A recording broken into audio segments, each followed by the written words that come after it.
Throughout history, it has taken just one man, arrested by the conviction that the scriptures are not merely for encouragement, but an invitation through radical obedience to reveal Jesus to a lost and broken world.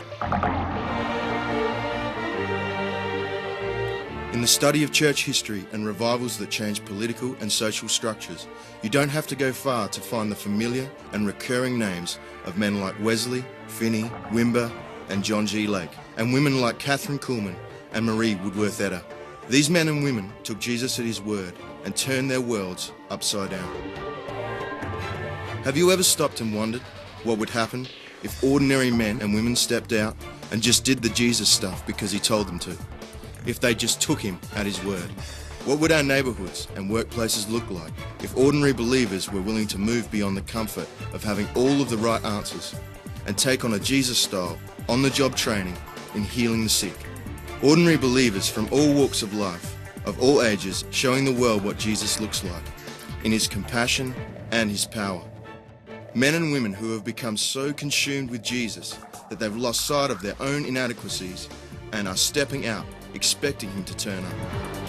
What you're about to witness isn't a polished production with scripted actors, but the raw experiences of a group of people who took Jesus at his word and stepped out.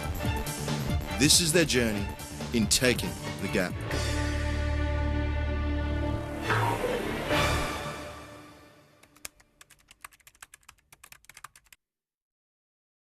Tuesday, 22nd of April 2008. Tonight's our first training session, and I don't think I can do this. I can't even remember the last time I prayed for a sick person and saw them healed. I think I'm going to tell them that they've got the wrong lady. Kind of felt like really awkward. That's what it would be like. Worried people would be like standing nearby and hear me praying and be like, what's she doing here? Why is she praying? She's not even a good prayer. I don't feel at all equipped or adequate to do this. I'm very excited to be doing it, but I certainly know it's all about God. It's not about me, because I know that I don't have it in me. But I'd love to see God use me. I just want to be used by God. When you have to step out and do it, you're just wondering, is God going to turn up? Is he in this? Or what? You think, oh God, what am I going to do now? I just realised the hardest thing about praying for sick people is getting them healed.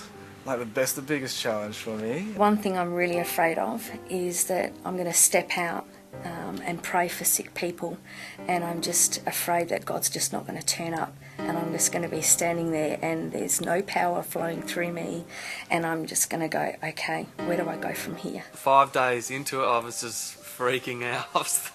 Just so much doubt came to my mind, and just even unbelief. I'm thinking, how can I possibly be a part of this? How am I going to I didn't know how it's going to happen. I knew that God was bringing me to the end of myself.